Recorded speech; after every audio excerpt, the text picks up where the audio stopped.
Ada beberapa model proses perangkat lunak, cuman sebelum ke sana kita bahas dulu gambarannya seperti apa sih.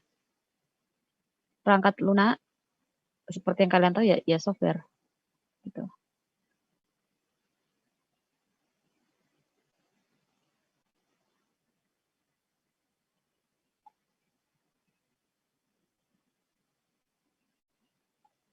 Jadi perancangan perangkat lunak adalah disiplin manajerial dan teknis yang berkaitan dengan pembuatan dan pemeliharaan produk perangkat lunak secara sistematis. Saya pangkas dulu dari situ. Jadi dia semacam ilmu yang belajar gimana caranya bikin software, tapi bukan ngodingnya ya, di hal ini bukan sisi ngodingnya, tapi urut-urutannya seperti apa sih kita bikin software itu. Di sini ada pembuatan, ada pemeliharaan, jadi ada dua bagian. Pembuatan itu ada di wilayahnya si programmer, developer. Pemeliharaan itu nanti ketika posisinya sudah diimplementasikan di customer gitu. Posnya di situ. Produk perangkat lunak itu apa? Itu software juga, software yang kita bangun. Nah, kita kan bikin developer itu bikin software menggunakan software perangkat lunak. Kita bikin software yang digunakan untuk si konsumen. Nah, bentuknya produknya itu ya software juga gitu. Jadi kita bikin software pakai software. Itu termasuk urusan pengembangan modifikasi yang dilakukan pada waktu yang tepat dan mempertimbangkan faktor biaya. Jadi urusan pengembangan software itu nggak hanya sebatas ngoding doang. Jadi ada urut-urutannya, ada banyak hal yang sebetulnya yang harus dipertimbangkan, dirumuskan dulu, dirancang dulu, desain, kemudian diuji sampai diimplementasikan. Diimplementasi juga kadang-kadang, nggak cuma kadang sih, seringnya nggak semulus itu gitu loh ketika sudah diterapin. Suka ada trouble ini, trouble itu, kurang ini, kurang itu. Nah, itu juga perlu diperhatikan. Nah, karena bisa dibilang hampir bisa dipastikan suka ada yang kurang gitu kan. Jadi bahkan ada proses yang sampai ke merencanakan resiko itu gitu loh. Jangan sampai ini kurang, jangan sampai sebelah sini kurang, jangan sampai nanti begini begitu. Nah, itu ada tahapan, ada salah satu model tahapan proses yang mempertimbangkan sampai ke sana gitu, untuk mengurangi resiko kekurangan tersebut, gitu. Nah, ada juga faktor biaya, ya pasti bikin broker. Kalau kita beli sesuatu nih, sesuatu yang barangnya secara fisik itu nyata, ada, itu kan lebih enak ya, kita bisa ngelihat, oh barangnya kayak gini, warnanya ini, bahan materialnya halus, kasar, berat, ringan, terkesan kokoh, atau gimana. Kalau software kan enggak. Kita tahunya bukan kita ya, kadang-kadang customer tahunya saya butuh program yang bisa untuk transaksi jual beli misalnya. Nah, di situ kan kompleks ya urusan jual beli itu, nggak hanya sebatas kita masukin data barang, orang beli selesai, nggak sebatas itu gitu. Nah, kecermatan itu tergantung si customernya. Dia pengen fitur yang seperti apa. Setiap orang mungkin punya kebutuhan sendiri-sendiri. Sama-sama transaksi, si A sama si B misalnya, yang satu dia bisa mendeskripsikan dengan jelas, saya pengen aplikasi yang kayak gini gini gini, bisa ini, bisa itu, bisa ngecek data ini, stoknya kalau cuma tinggal sedikit nanti dia ngasih notif dan lain sebagainya. Ada yang ya udahlah, yang penting hanya bisa transaksi selesai. Nah, itu kan pasti fiturnya beda, harganya juga pasti beda. Nah, kaitannya sama biaya, gimana sih caranya ketika customer itu perlu sistem tapi biayanya mungkin mepet gitu. Nah, maka dari itu ada yang perlu dipertimbangkan. Di sini ada beberapa model proses yang bisa dipilih untuk situasi-situasi tersebut. Yang kebutuhannya kompleks, budgetnya sedikit, ya mungkin susah itu. Cuman bisa diarahkan dengan cara fungsi utamanya yang dibuatkan gitu loh, yang penting bisa transaksi sesuai dengan budget yang dibutuhkan. Kadang-kadang kalau orang kita ya, orang Indonesia kebanyakan hanya kayak ngelihat harga, "Alah cuman gitu doang masa mahal sih, alah cuman gambar itu doang masa mahal sih," gitu. Alah orang nggak rugi apapun, bukan nggak ini memang nggak kelihatan rugi material ya, kayak kita belanja kulaan gitu kan ada modal saya dapat harga sekian, kemudian dijual saya ambil keuntungan sekian. Di sini memang nggak bisa sih disamakan kayak gitu transaksi jual beli software. Kalian lembur berapa jam kalau harus bikin program? Nugas kuliah aja itu udah dibeliin lembur-lembur, gitu. Kemudian ada berapa baris program, kompleksitas programnya itu seperti apa, sampai dalamnya seperti apa. Itu itu penting gitu. Jadi kalau ketemu customer yang mohon maaf budgetnya mungkin terbatas, ya sebaiknya dibuatkan, eee, sistem yang sistem utamanya aja dulu gitu. Kurang lebih seperti itu. Makanya di sini pertimbangan biaya juga penting. Cuma di sini nggak bahas biaya banget ya, yang murah nanti, seperti ini, sistemnya yang mahal seperti itu.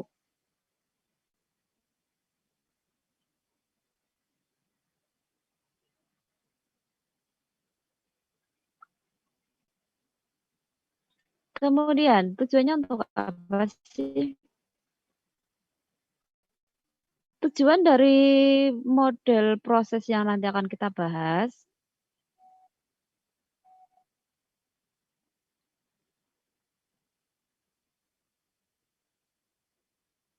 ya, tujuan dari model proses yang ada adalah untuk memperbaiki kualitas. Jadi nanti saya kasih gambaran dulu ada beberapa model, seperti saya ganti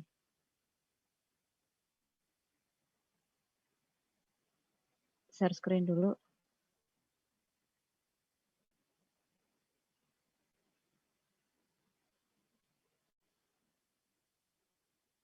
Nah ini, semoga sudah tampil.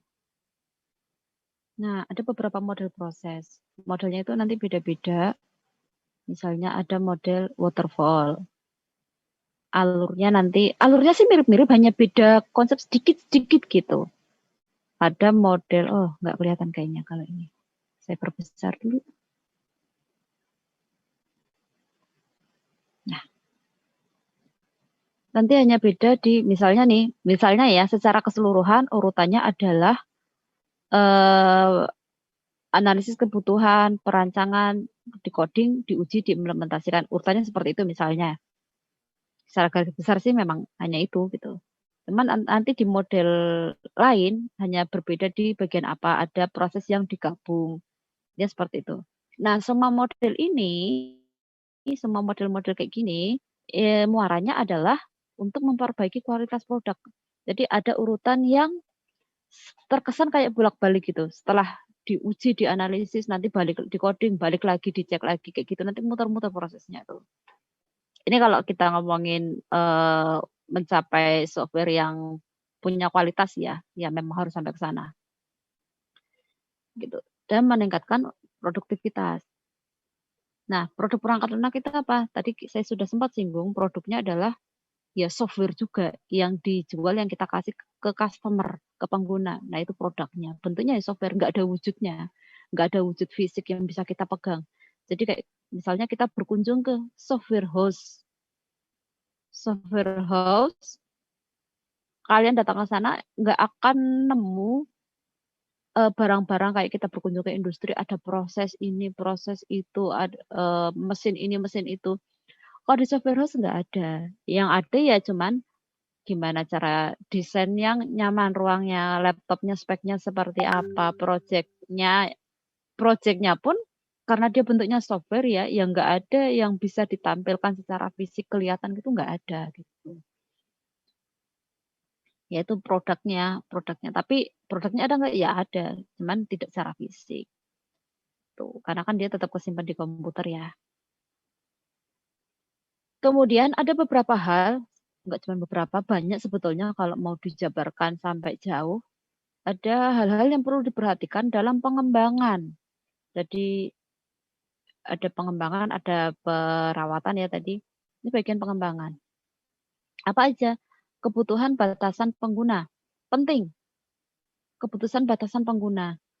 Jadi, mungkin tadi saya sempat bilang bahwa ada customer yang, mohon maaf agak rewel gitu kan, budgetnya sedikit, maunya, dibuatkan sistem yang macem-macem, yang powerful, yang nah itu kita harus tahu batasannya gitu. Sistem ini tujuan utamanya apa? Usernya ada berapa? Siapa aja? Masing-masing user nanti hak aksesnya seperti apa? Pasti kan beda-beda tuh antara sekretaris dengan bendahara, kemudian dengan bagian, supervisor, manajer itu kan hak aksesnya beda-beda, nggak mungkin manajer itu nanti ngurusi bagian kasir, nggak mungkin gitu loh. Atau kasir, ngelihat dashboard monitoring-nya si manajer atau supervisor, nggak mungkin, itu pasti beda-beda. Nah itu juga perlu diperhatikan batasan-batasannya gitu, nggak bisa satu akun all access, nggak bisa. Itu harus ada batasannya. Contohnya kayak apa? Kayak kita nih SIA. SIA, di sisi kalian, di sisi mahasiswa, SIA-nya ya sebatas nilai itu hanya bisa ngelihat. Di sisi dosen pengampu, SIA-nya bisa nginputin mata kuliah yang hanya saya ampu aja misalnya. Kalau mata kuliah yang lain saya nggak bisa ngelihat. Bahkan nginputin ngelihat aja saya nggak bisa gitu. Jadi setiap orang nanti datanya sudah beda-beda gitu. KRS, kalian nggak bisa lihat KRS teman kalian. Yang bisa kalian lihat ya hanya data kalian sendiri gitu. Kalian bisa nginputin nggak? Ada data yang bisa kalian inputin yaitu input KRS. Nah itu kalian inputin. Keuangan bisa nggak? Nggak bisa. Keuangan kalian nggak bisa. Hanya bisa ngelihat mungkin tagihan berapa, batas waktu bayarnya kapan, gitu. Jadi seperti itu sih. Harus tahu batasannya seperti apa. Terus paling tidak ada 3 pihak yang bisa terlibat. Setidaknya ada 3 pihak. Misalnya, contohnya nih, kayak tadi, minimal ya, budget minimal, tapi setidaknya program atau sistem itu bisa berjalan di bagian utama. Contohnya kalau misalnya kayak kasir, ya setidaknya kasir bisa transaksi dulu gitu. Siapa aja. Kemudian bagian admin atau misalnya supervisornya, atasannya gitu, dia bisa ngelihat datanya, bisa ngoreksi sama si pemilik. Nah, misalnya seperti itu. Jadi ada pihak dari level yang penting-penting aja yang diambil gitu. Hanya bagian itu, contohnya seperti itu. Jadi batasan usernya juga diperhatikan. Terus kemudian ada tahap uji coba. Uji cobanya juga hal yang perlu diperhatikan. Karena kan mau diimplementasikan, jangan sampai hanya sekedar bikin, nggak diuji langsung diimplementasikan. Nah itu kalau trouble kan repot gitu loh. Kemudian ada dokumen pendukung, ini juga penting, dokumentasi. Jadi sistem yang baik itu dibangunnya, semuanya itu didokumentasikan. Penggunanya siapa itu dicatat baik-baik. Kalau bisa dibukukan gitu loh, dicatat baik-baik siapa penggunanya, pengguna ini bisa ngapain aja, bisa akses apa aja, tugasnya apa, jobdesknya apa, itu jelas. Nggak cuma sebatas itu, alur programnya itu juga harus dijelaskan, tertulis gitu. Alurnya siapa, si ini, cara kerjanya si user A gimana, cara kerjanya si user B, prosesnya gimana, sampai ke sana.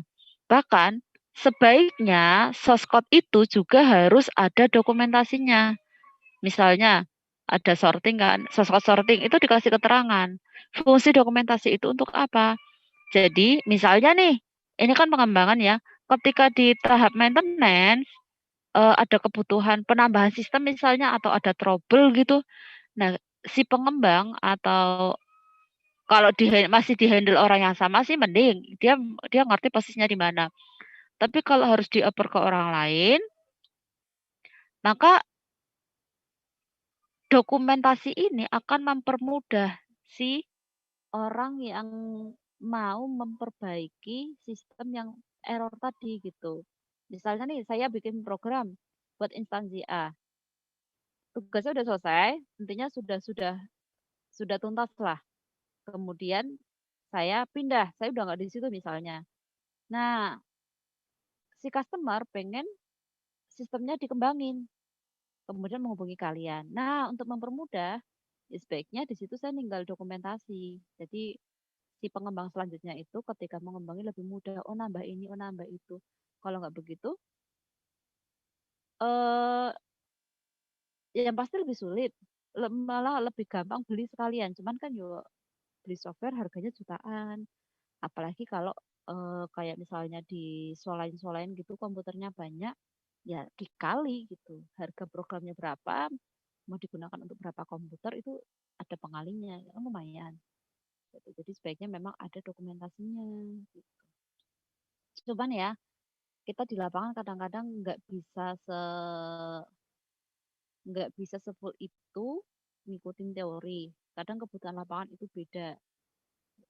Jadi suka suka ya sudahlah yang penting jadi gitu.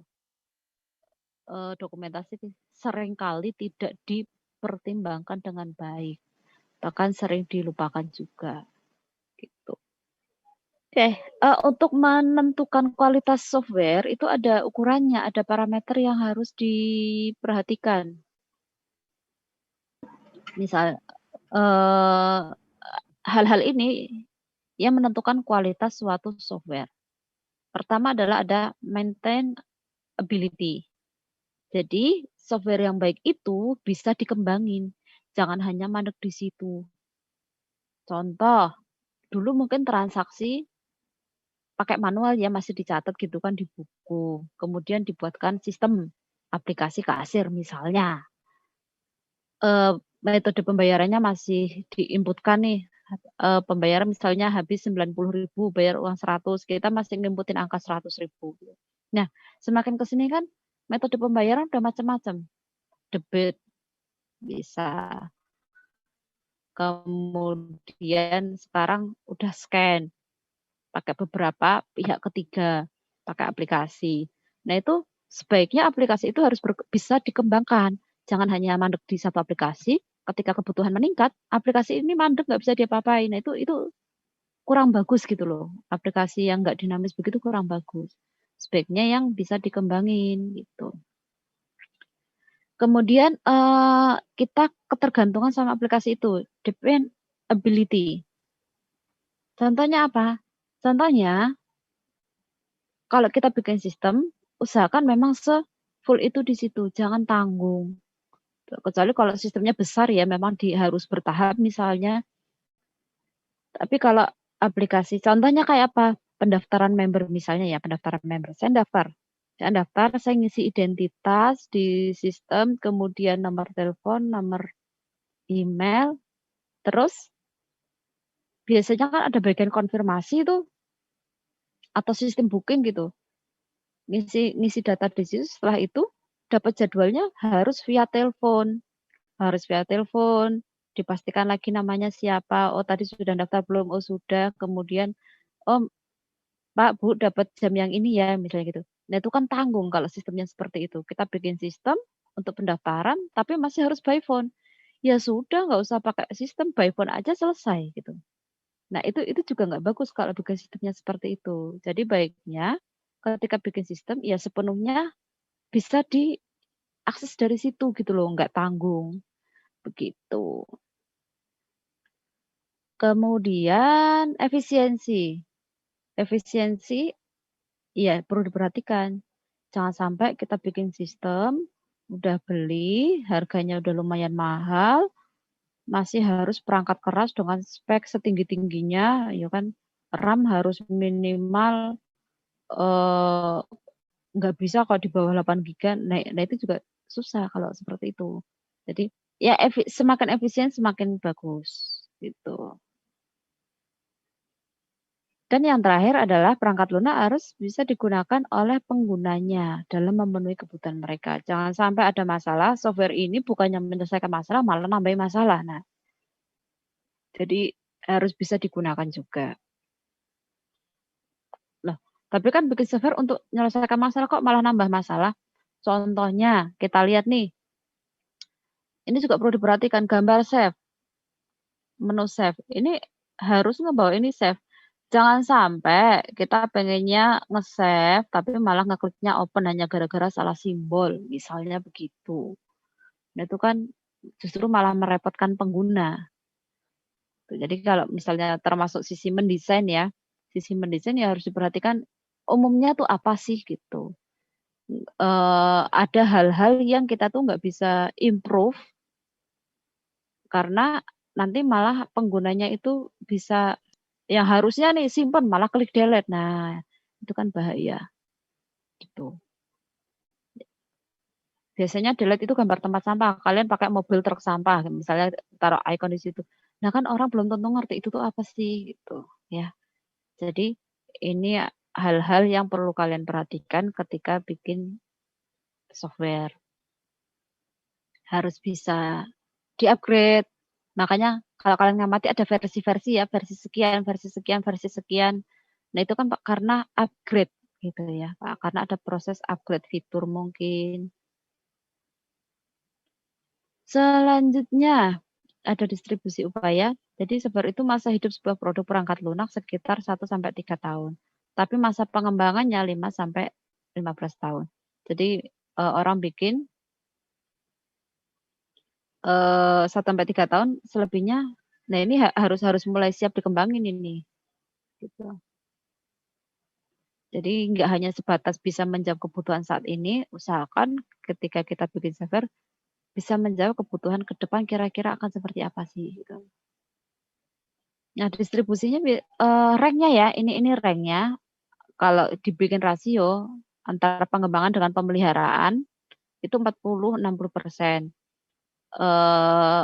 Karena software itu semakin berprogres, udah semakin dekat ke jadi, maka persentasenya berubah 30-70 karena pengembangannya kan tinggal sedikit ya, sudah nggak banyak yang harus digarap. Nah, kalau udah hampir jadi atau bahkan sudah jadi, bisa jadi tahap pengembangannya cuma tinggal 10, cuma tinggal nambah kekurangan-kekurangannya doang tuh. Nah, pemeliharaannya yang 90%. Nah, gitu. Ada pengembangan, ada pemeliharaan. Pengembangan ada 3 aktivitas pentingnya, yaitu analisa dan perancangan. Nah, analisa dan perancangan ada yang misah analisa sendiri, perancangan sendiri, ada model yang menggabungkan analisa dan perancangan jadi satu, gitu. Itu tergantung kebutuhan juga. Lalu implementasi, maksudnya ini coding ya, implementasi codingnya ya, bukan implementasi di lapangannya udah jadi taruh di lapangan, enggak. Tapi proses codingnya. Dan terakhir tahap pengujian. Nah, ini masih ada di wilayah si programmer, kita sebagai engineer gitu, bukan ada di proses si customer, enggak. Nah, yang proses pemeliharaan, aktivitas pemeliharaan itu posisinya ada di ketika programnya sudah di customer. Tapi tetap ada pendampingan kita sebagai engineer ya, engineer tetap harus mendampingi sampai semuanya selesai. Ya ini apa? Peningkatan kemampuan produk. Pemeliharaan. Jadi seperti tadi ketika kita bahas kualitas, parameter salah satunya adalah bisa dikembangin. Nah ini, bisa dikembangin. Kemudian penyesuaian produk dengan lingkungan, pemrosesan baru. Misalnya pindah ke sini dari satu tempat ke tempat lain, atau misalnya dari aplikasi desktop. Saya nggak tahu ya kalian mengenali aplikasi desktop atau enggak. Kalau dulu aplikasi itu hanya ada 2, desktop sama web. Web itu berarti online, desktop itu berarti offline. Ya hanya bisa di situ doang gitu. Nah, aktivitas pemeliharaan yang kedua salah satunya adalah penyesuaian produk dengan lingkungan pemrosesan yang baru. Kalau tadinya desktop, ketika diubah ke web, siap enggak gitu loh. Ya harus bisa ke sana. Salah satu aktivitasnya adalah itu. Nah, sekarang sudah web geser ke mobile gitu. Itu aktivitas pemeliharaan. Contohnya, kasir yang paling kelihatan ya, banyak aplikasi-aplikasi desktop di kasir. Kemudian mulai ke web biar bisa dipantau dari jarak jauh. Sekarang sudah mobile. Jadi kalau kalian ngamati di beberapa rumah makan, kasirnya itu kan pakai tablet ya, gitu. Nah itu ya harus berkembang ke sana, mengikuti kebutuhan tuntutan zaman dan perbaikan kalau ada trouble-trouble, gitu. Sampai sini ada pertanyaan dulu? Jadi mungkin kalau kemarin semester 1 belajar, programnya itu ngoding doang, ternyata untuk bikin itu ya tidak sebatas itu, banyak hal yang harus diperhatikan. Dan ini gambaran 40-60 persentasenya ya, 40-nya ya ini monggo sih maksudnya. Ini nggak saklek harus begini, ini gambaran aja. Nggak saklek harus seperti itu, intinya disesuaikan kebutuhan lapangan. Pengembangan 40% misalnya kalau dibagi 3, 16, 8%, 16% untuk pengujian implementasinya. Nah, ini juga otomatis nanti akan bergeser persentasenya seperti yang ini tadi, ketika awal-awal di coding sama langsung diterapin bisa jalan bareng, ketika sudah hampir selesai persentasenya kan geser. Nah, ini juga otomatis seperti itu. Ketika di tahap awal mungkin pemeliharaannya masih belum ada, masih di tahap pengembangan sekian persentasenya mungkin lebih banyak yang ini, pengujiannya juga belum ada. Bisa seperti itu. Gitu, artinya disesuaikan dengan kebutuhan di lapangan pada saat itu. Gitu. Terus apa sih perangkat lunak? Tadi kan produk perangkat lunak ya, yaitu software-nya. Perangkat lunak. Yang kalian ketikin kemarin ketika mata kuliah algoritma ya perangkat lunak. Python itu bahasa, aplikasinya kebetulan namanya juga Python juga. Tapi di sini perangkat lunak yang dimaksud adalah instruksi. Kalian ngoding itu berarti kalian ngasih instruksi. Print hello world itu artinya kalian ngasih perintah, print, cetak hello world, cetak tulisan hello world gitu loh. Nah, itu instruksi. Kemudian ada struktur data. Struktur data ya prosedurnya. Data itu alur jalan prosedurnya gimana, aturannya seperti apa, nah, struktur datanya, tipe data, dan lain sebagainya lah. Kemudian sama dokumen yang menjelaskan operasi dan penggunaan program. Tadi kita sudah sempat singgung dokumen, gambarannya dokumen seperti apa. Cuman dalam hal ini dokumen di source code ya, karena kita bahasnya ke perangkat lunaknya. Misalnya source code, hello world, kasih keterangan untuk mencetak tulisan, misalnya begitu. Misalnya. Nah, itulah perangkat lunak. Jadi ada instruksinya, ada struktur datanya. Cuman dokumen ini suka dilupakan sih. Padahal dokumen ini bagus banget kalau kalian terutama di tahap belajar. Baru belajar ngoding, ngetik kan misalnya print hello world. Nah, di situ kalian kasih komentar misalnya ini untuk menampilkan tulisan. Nah, ya sesimpel itu dokumen di source code. Itu kenapa saya bilang penting terutama ketika kalian belajar, yaitu misalnya suatu ketika kalian butuh, aduh cara bikin ini gimana sih? Kalian bisa buka program yang kalian buat, di situ sudah ada note-nya kan enak, tinggal, oh ternyata begini. Tapi kalau nggak ada dokumentasinya, isinya murni instruksi semua, source code semua, ya biasanya kerepotan. Oh ini di mana sih? Ini di mana sih? Gitu. Kemudian jenis perangkat lunak. Kita kenal perangkat lunak dulu, jenisnya tuh ada banyak. Ada jenis software system. Bahkan ada sistem operasi juga. Itu juga software. Ada real time software. Real time itu berarti ya saat ini juga. Jadi kalau ada perubahan data saat ini, ya harus tampil saat ini juga, nggak bisa enggak. Gitu.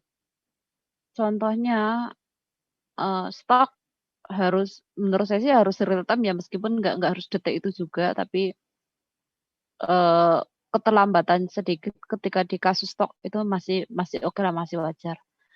Tapi kalau kalian bikin aplikasi cuaca, deteksi ketinggian air di sungai, itu harus real time.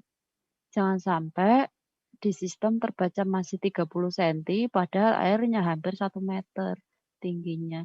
Nah itu kan bahaya. Apalagi sekarang musim hujan terus kayak gini, intensitasnya lagi tinggi, di beberapa daerah sampai banjir gitu kan.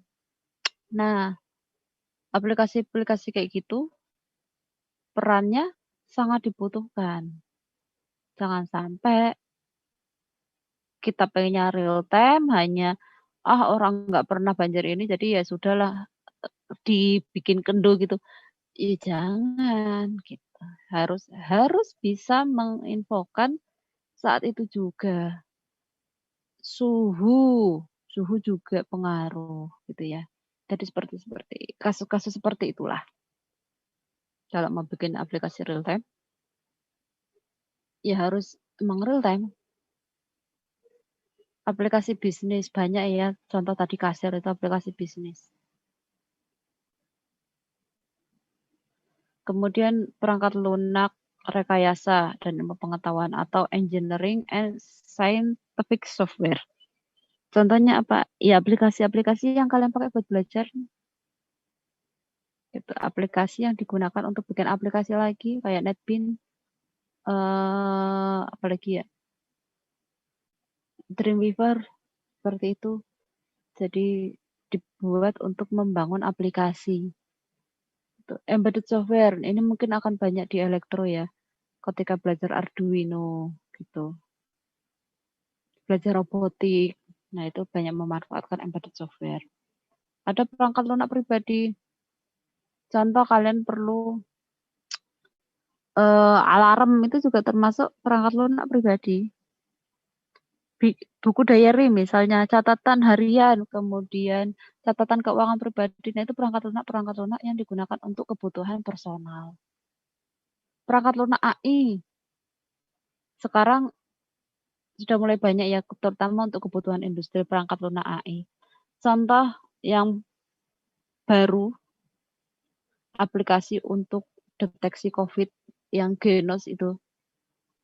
Kalau sebelumnya kan kita deteksinya pakai rapid test, antibody, antigen, sama swab kan. Nah, kan ada satu yang dari UGM tuh, dia menggunakan ini AI, dari hembusan nafas deteksinya, pakai hembusan nafas, nanti di situ dimasukkan ke komputer, pokoknya dimasukkan ke alat sehingga apa yang terkandung di dalam nafas itu dideteksi, dibaca oleh komputer, diproses sekitar kurang lebih 3 menit lah, hasilnya keluar. Gitu. Terus sekarang sudah mulai diterapin. Jadi mungkin yang nggak suka jarum, kalau mau tes bisa pakai tes itu. Cuman saat ini yang saya tahu ya, itu baru di stasiun. Stasiun lampunya kan ada, tapi hanya untuk pengguna jasa PT KAI. Genos. Nah, namanya Genos. Udah mulai keluar. Kemudian ada software-software untuk dokumen perangkat lunak. Contohnya apa?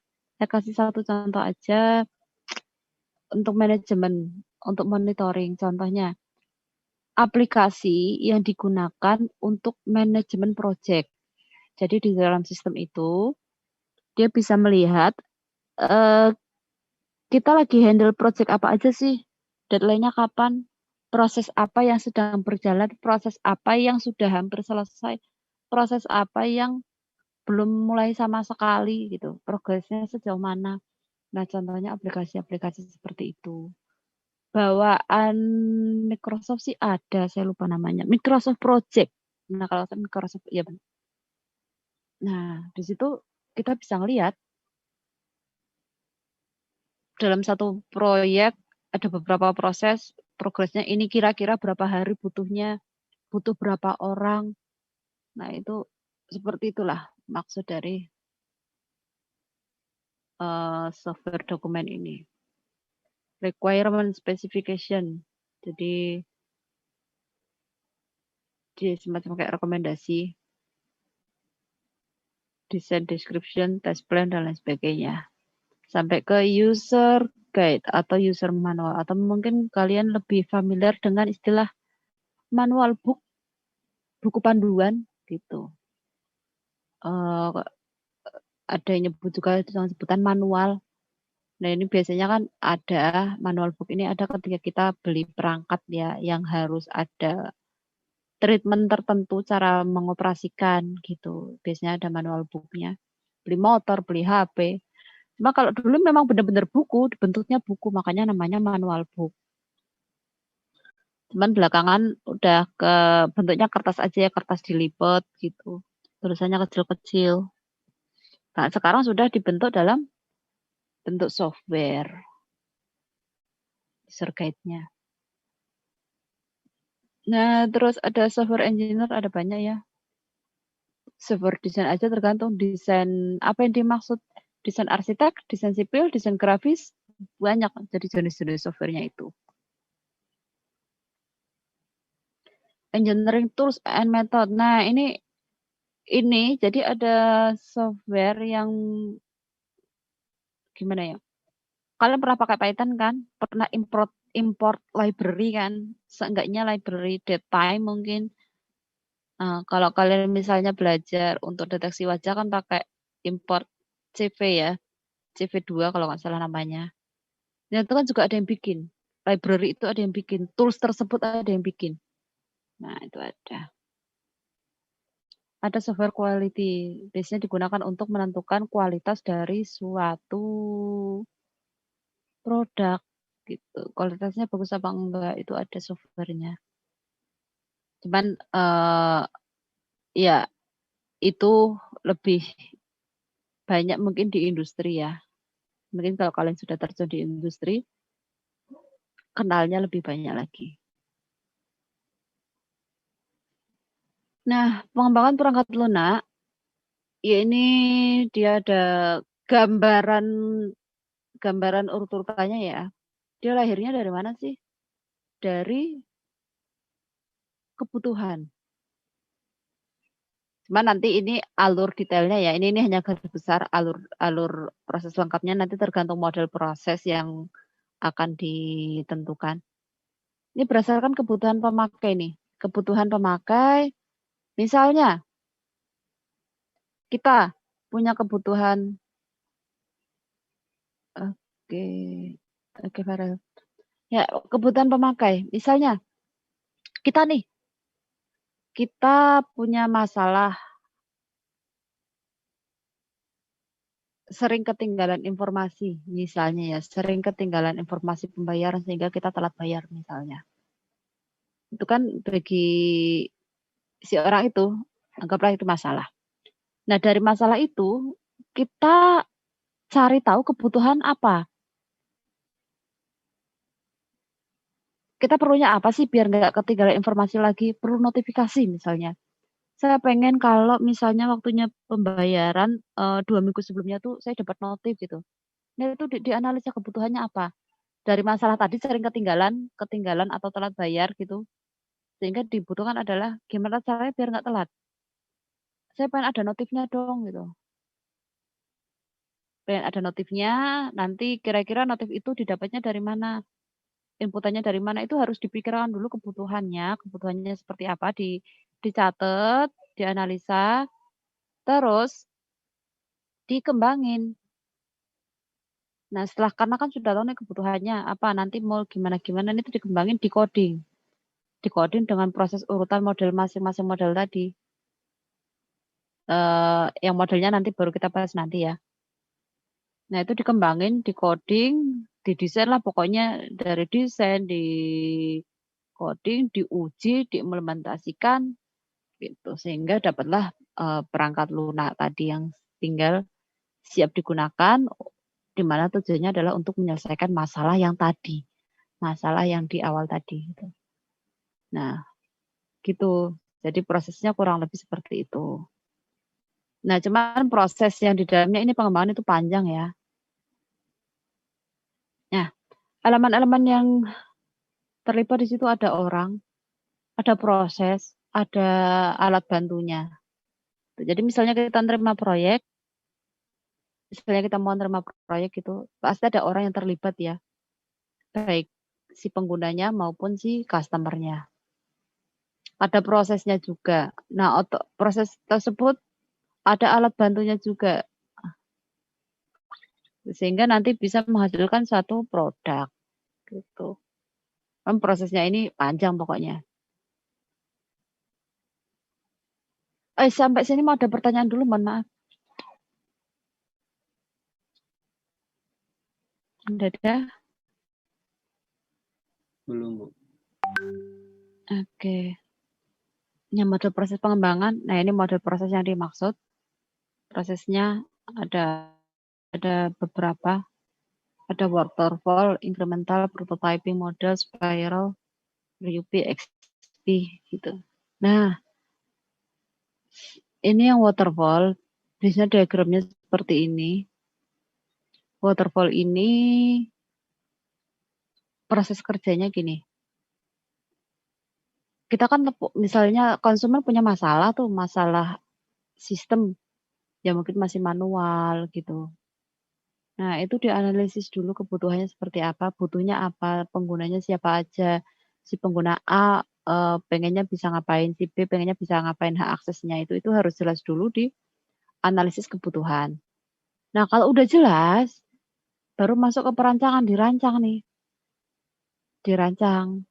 Setelah dirancang, sampai sini sebetulnya ada tahap evaluasi dulu. Kira-kira sesuai nggak?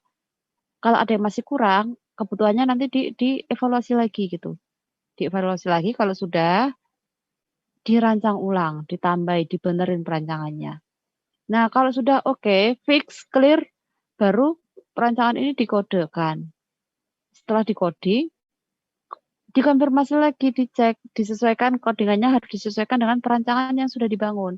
Sesuai nggak? Kalau sesuai ya lanjutin, kalau kira-kira nggak sesuai disinkronin lagi antara pengkode sama perancangan. Gitu. Nah, kalau sudah oke, sudah fix, sudah sesuai, baru pengkodean. Kalau udah selesai masuk ke pengujian. Di pengujian juga ada evaluasi lagi nih. Di pengujian ini sesuai nggak dengan pengkodean? Bukan sesuai nggak sih, ketika diuji ada trouble nggak? Ketika trouble, nah pengkodeannya dibenerin lagi. Nggak sesuainya di mana, kurang apa gitu. Kalau udah diuji lagi sampai clear. Kalau udah clear kan diimplementasikan tuh. Nah, kadang kita udah uji, diimplementasikan suka masih ada masalah lagi gitu. Nah, ketika ada trouble ya diuji lagi. Intinya seperti itu prosesnya, satu-satu. Jadi waterfall itu prosesnya satu selesai, satu selesai, satu selesai. Kalau belum selesai dia masih di proses atasnya dulu. Dia nggak lompat yang ke atasnya jauh gitu, enggak. Itu. Ini proses waterfall. Jadi satu per satu. Nah, masing-masing model, dari semua model ini pasti ada plus minusnya. Mana yang terbaik nggak ada, karena ini tergantung kebutuhan di lapangan. Lebih ke cocok-cocokan aja sih. Waktu pengerjaannya lama atau pendek. Sistemnya kompleks apa enggak, itu juga pengaruh gitu. Customer-nya orangnya kayak apa itu juga pengaruh sih. Kalau banyak mau ya susah. Giliran aplikasi udah jadi, nanti dia minta ke bagian perancangan lagi, ke bagian analisis lagi. Nah, itu kan ini tuh yang tadi saya maksud konsumennya tuh suka rewel tuh begitu. Udah sampai tinggal diterapin, membahas lagi di awal gitu. Nah, itu yang susah. Gitu. Kelebihan dari model ini adalah prosesnya mudah dipahami karena jelas ya. Jelas urut-urutannya, satu selesaikan dulu, baru ke tahap 2, 2 selesaikan dulu, baru tahap 3 gitu.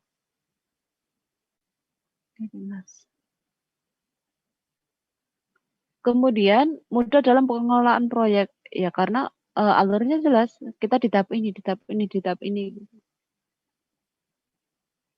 Kemudian dokumen dihasilkan ada di setiap fasenya. Jadi setiap proses ini dia menghasilkan output dulu. Ini ada outputnya baru dikode, kode ini ada outputnya baru bisa diuji gitu. Jadi nggak setengah-setengah, ini harus ada produknya dulu baru bisa dilanjutkan. Begitu.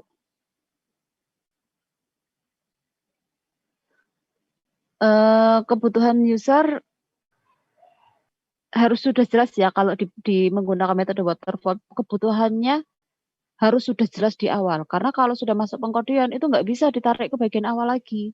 Jadi semuanya harus dideskripsikan dari awal. Gitu. Kemungkinan terjadinya perubahan kebutuhan sangat kecil. Ya karena tadi dia harus sudah jelas dulu di sini. Jangan sudah tengah-tengah baru balik lagi ke awal. Nanti perancangannya yang bisa geser lagi. Kodenya ya otomatis geser gitu. Asalkan dari atas sudah clear, sudah oke, maka resiko perubahannya juga biasanya nggak banyak lah. Tapi juga ada kelemahan. Ya ini adalah proyek dunia nyata, cara mengikuti alur proses. Kita pengennya pakai waterfall nih, urut, selesai. Tapi kita didesak sama customer misalnya, harus cepat, harus ini, harus itu ya, sehingga nggak bisa kalau harus lama-lama begini, begitu. Kemudian konsultan jika terjadi perubahan kebutuhan. Ya kayak tadi, karena dia bertahap. Jadi balik yang terlalu jauh itu nggak bisa. Waktu pengerjaan juga lebih lama, karena satu proses tadi ya harus selesai dulu. Dan misalnya kita ada di proses analisis kebutuhan, coding nggak bisa ngapa-ngapain, nggak bisa sambil jalan gitu. Karena nunggu selesai, daripada kebutuhannya belum selesai, udah ngoding duluan ternyata nggak sinkron. Nah itu, gitu. Nah, kesabaran customer ini paling menentukan ini. Kuncinya malah di si customernya. Mintanya banyak enggak? Maunya aneh-aneh enggak? Nah itu penting. Jadi kalau ketemu konsumen, seperti ini yang mau diterapin, usahakan tertulis semuanya dengan jelas, jadi MOU tanda tangan gitu. Jadi kita nggak kalah. Kemudian ada incremental. Kurang lebih urutannya sih sama ya, analisis desain, kode, lalu tes. Ya, dianalisis kebutuhannya apa, dirancang, di-coding, lalu diuji. Kurang lebih prosesnya sama, cuman di sini ada tahap yang bisa dikerjakan sekaligus. Saya ke halaman webnya aja, kayaknya lebih. Ada tahapan yang bisa dikerjakan sekaligus, misalnya mana ya? Nah ini lebih jelas gambarnya juga. Ini kombinasi linear sekuensial. Ini ya linear sekuensial itu urut satu persatu, tapi diulang gitu. Jadi di sini ini dikerjakan duluan, analisis sama desain itu digabung pekerjaannya. Dianalisis langsung desain. Jadi menganalisisnya langsung di dalam bentuk desain gitu. Setelah itu baru di-coding, setelah di-coding baru dites. Nah, kenapa ada beberapa proses seperti ini? Karena di sini dia agak-agak semi prototype. Jadi kan sudah ada gambaran tuh rancangannya kebutuhannya langsung dirancang. Enggak didata dulu, di list dulu baru dirancang, enggak. Di sini langsung diproses. Kemudian yang dikerjakan adalah bagian yang utama dulu. Misalnya nih, bagian input data dulu dirancang. Udah sampai dites.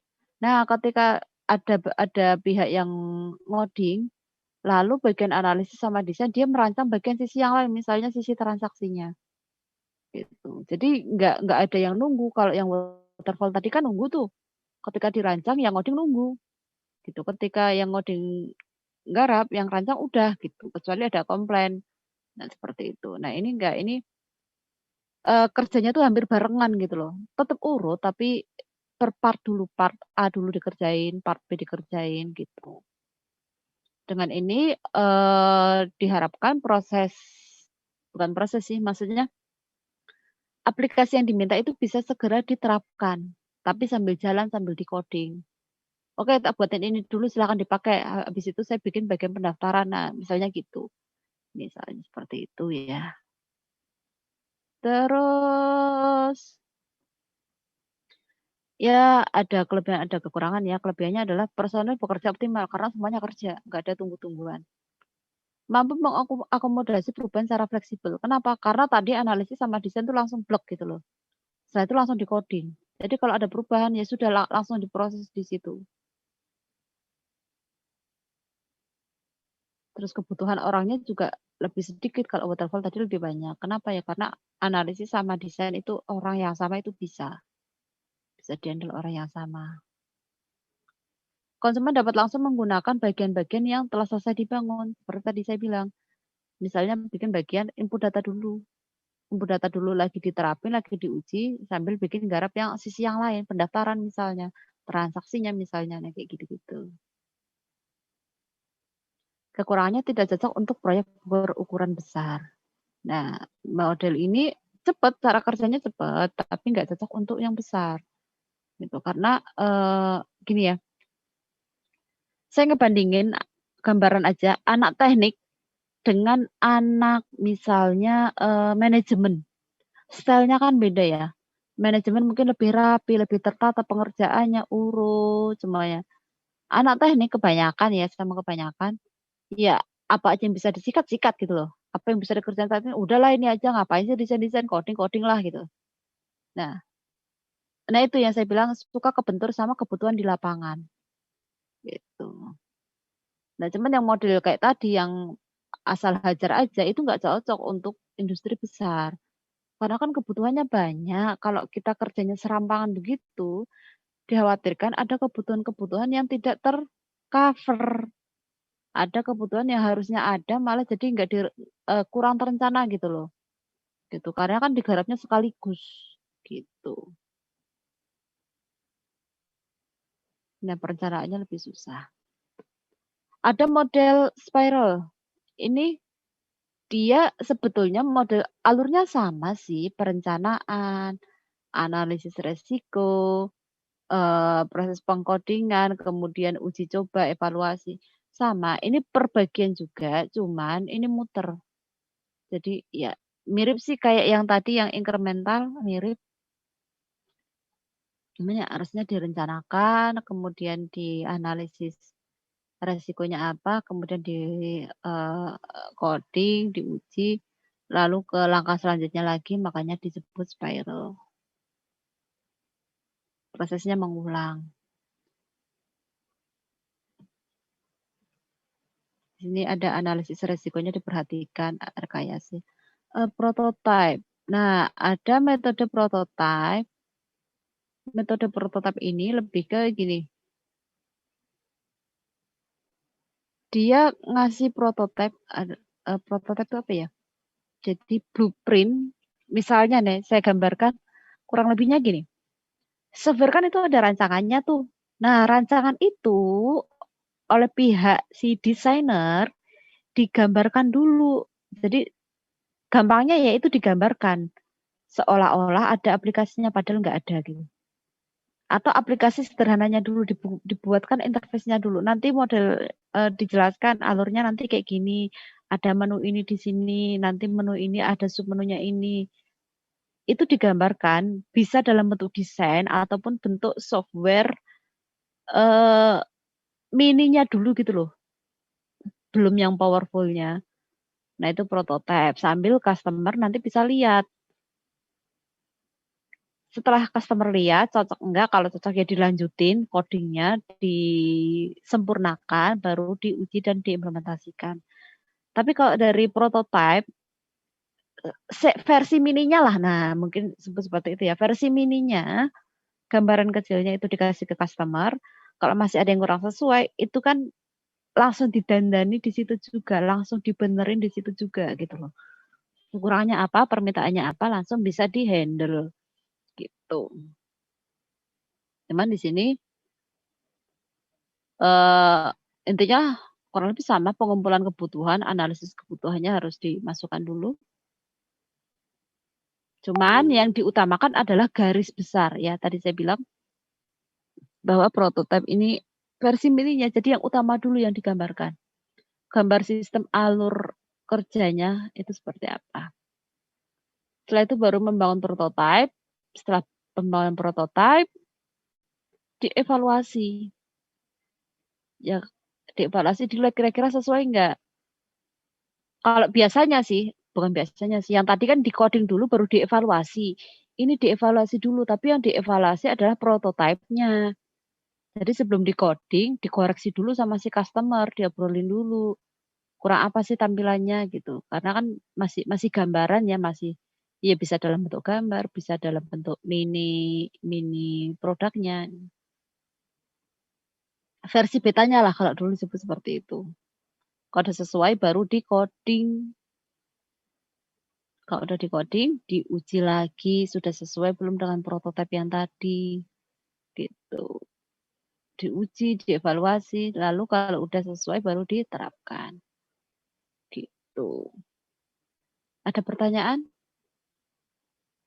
dari beberapa model tadi?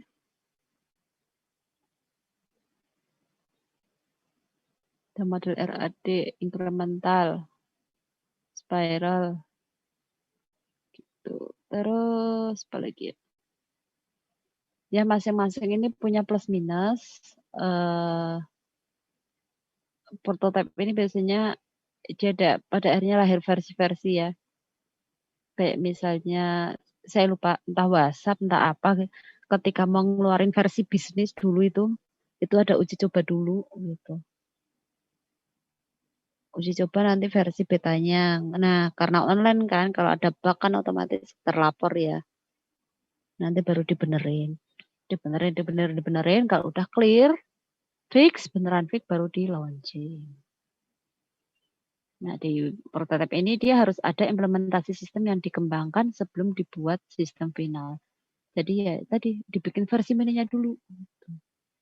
Versi 2, versi 3, versi 2,5 gitu. Gitu-gitulah.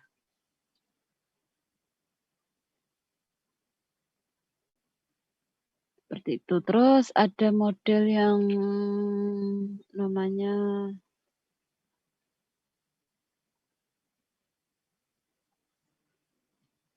Extreme Programming Project. Jadi dia berdasarkan pengalaman pengguna aja sih. Jadi kayak tadi ya, ada beberapa macam jenis software. Itu kan muncul juga berdasarkan pengalaman atau kebutuhan orang dulu baru dia bisa muncul aplikasi-aplikasi tadi. Nah, tadi kan kita ngomongin sistem kebutuhannya apa, usernya siapa. Nah, kalau ini lebih ke user story, jadi diceritakan dulu. Biasanya seperti apa sih alurnya? Nah, dari situ di plan semuanya sesuai alurnya, baru dibuat, dicek, dikoreksi lagi, lanjutin lagi, iterasi itu pengulangan artinya. Sampai akhirnya muncul latest version, versi terakhir. Tuh. Termasuk kalau ada bug-nya, ya dikoreksi dulu, lanjut sampai akhirnya acceptance, bisa diterima gitu. Nah, kalau udah baru di-approve, kalau udah dapat approval-nya atau udah disetujui, baru bisa dirilis. Jadi kurang lebih alurnya itu seperti itu.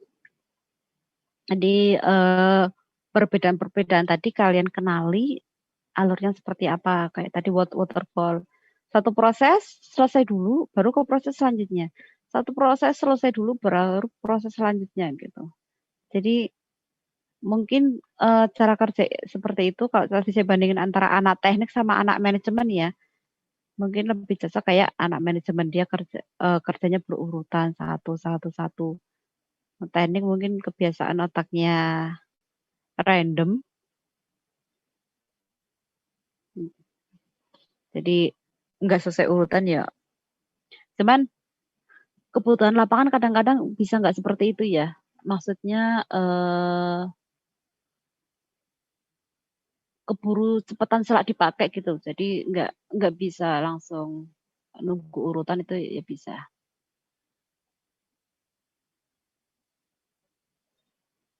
Oke.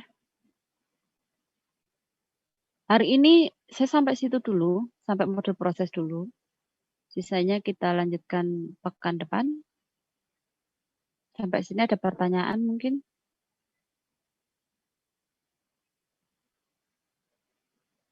Udah ada? Oke. Hari ini kita cukupkan ya. Terima kasih atas perhatiannya.